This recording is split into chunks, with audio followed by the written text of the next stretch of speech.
नमस्कार बच्चों।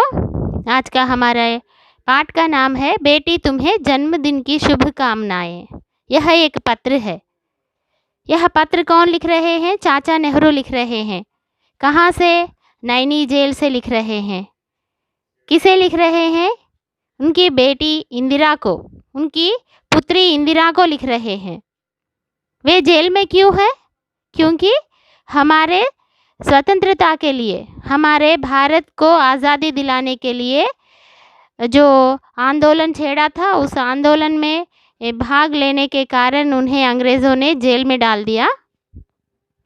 वे जेल से अपनी बेटी इंदिरा को जन्मदिन की बधाई देते हुए और उनके बचपन की याद दिलाते हुए, क्या है, इंदिरा गांधी को जॉन ऑफ आर्क की कहानी बहुत पसंद थी।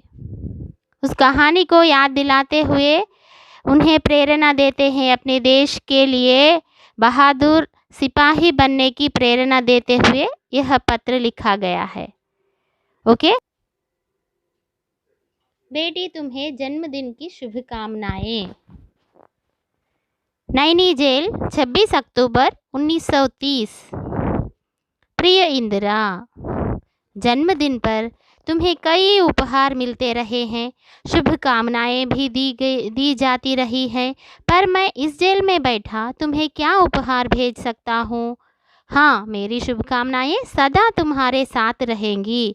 क्या तुम्हें याद है कि जॉन ऑफ आर्क की कहानी तुम्हें कितनी अच्छी लगी थी? तुम स्वयं भी तो उसी की तरह बनना चाहती हो, पर साधारण पुरुष और स्त्रियां इतने साहसी नहीं होते। वे तो अपने प्रतिदिन के कामों, बाल बच्चों और घर की चिंताओं में ही फंसे रहते हैं। परंतु एक समय ऐसा आ जाता है कि किसी महान उद्देश्य की पूर्ति के लिए सभी लोगों में असीम उत्साह भर जाता है। साधारण पुरुष वीर बन जाते हैं और स्त्रियां वीरांगनाएं।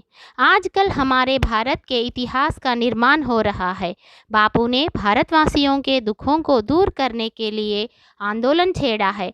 मैं और तुम बहुत ही भाग्यशाली हैं कि यह आंदोलन हमारे आंखों के सामने हो रहा है और हम भी उसमें कुछ भाग ले रहे हैं। एक महान उद्देश्य हमारे सामने है और इसकी पूर्ति के लिए बहुत कुछ करना है।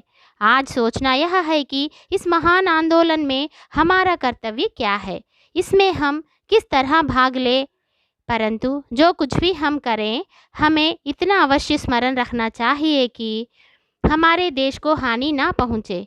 कई बार हम संदेह में भी पड़ जाते हैं कि हम क्या करें क्या ना करें। यह निश्चय करना कोई सरल कार्य नहीं है। जब भी तुम्हें ऐसा संदेह हो तो ठीक बात का निश्चय करने के लिए तुम्हें एक छोटा सा उपाय बताता हूँ। तुम ऐसा कोई काम न करना जिसे दूसरों से छिपाने की इच्छा तुम्हारे मन में उठे। किसी बात को छिपाने की इच्छा तभी होती है जब तुम कोई गलत काम करते हो। बहादुर बनो, सब कुछ स्वयं ठीक हो जाएगा।